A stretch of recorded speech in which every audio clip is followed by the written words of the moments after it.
nigenda muri iyi si inyereka ibyangombwa nkwiye kuzuza kugira ngo nzature kuri wa musozi wera.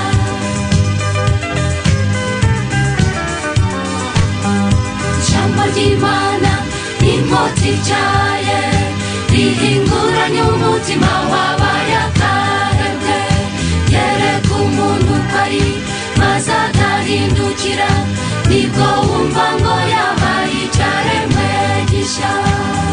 Ijambo ry'Imana inkota ityaye rihinguranya umutima wabaye akahebwe, yereka umuntu ko ari maze agahindukira, nibwo wumva ngo yabaye icyaremwe gishya.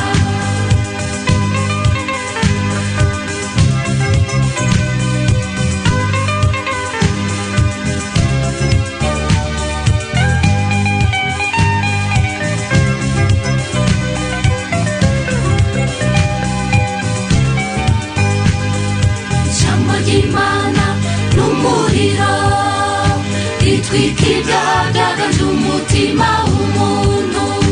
Ubw'ibya mbere biba birangiye, nibwo wumva ngo umuntu yahindutse kuba mushya. Ijambo ry'Imana n'umuriro ritwika ibyaha byaganje umutima w'umuntu. Ubw'ibya mbere biba birangiye, nibwo wumva ngo umuntu yahindutse kuba mushya. Ijambo ry'Imana nitabaza rimurikira ibirenge byanjye, nigenda muri iyi si rinyereka ibyangombwa nkwiye kuzuza kugira ngo nzature kuri wa musozi wera, kugira ngo nzature kuri wa musozi wera, kugira ngo nzature kuri wa musozi wera.